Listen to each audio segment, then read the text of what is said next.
MP Srimati Priyanka Gandhi inaugurate the auditorium by lighting the ceremonial lamp after unveiling the plaque.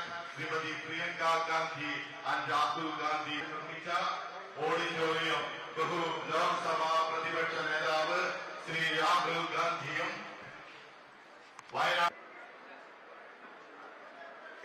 ബഹുമാന്യനായ ഈ ചടങ്ങിന്റെ അധ്യക്ഷൻ കൽപ്പറ്റ നിയോജകമണ്ഡലത്തിന്റെ പ്രിയപ്പെട്ട MP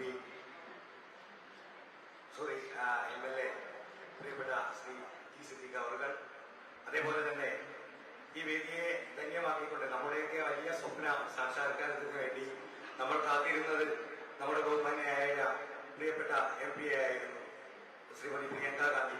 പക്ഷേ നമുക്കറിയാം, നമ്മളെ ഏറെ സ്നേഹിച്ചിരുന്ന ശ്രീ രാഹുൽ ഗാന്ധി, നമ്മുടെ ഫോർമർ MP ഓപ്പോസിഷൻ ലീഡർ, അദ്ദേഹം തന്നെ ഇവിടെ എത്തി. നമുക്ക് ഇതിലും വലിയ ഒരു സന്തോഷം ഇനി കിട്ടാനില്ല എന്നുള്ളതാണ് നമ്മുടെ ഏറ്റവും വലിയ ഭാഗ്യം. അതേപോലെ തന്നെ ആ ഒരു സന്തോഷത്തിന്റെ സത്യത്തിൽ വിശ്വസിക്കാൻ സാധിക്കാത്ത ഒരു സാഹചര്യത്തിലാണ് സ്വാഗതം പറയുന്നത്. വളരെ സന്തോഷകരാണ് നമ്മളെല്ലാവരും. അതേപോലെ തന്നെ വേദിയിലുള്ള മറ്റ് മഹത് വ്യക്തികളെ എല്ലാവർക്കും സ്വാഗതം ആശംസിക്കുക എന്നതാണ് എന്റെ അർപ്പിത വേദിയിലേക്ക് സ്വാഗതം ചെയ്യുന്നു. അതേപോലെ തന്നെ ഈ ബഹുമാന്യനായ നമ്മുടെ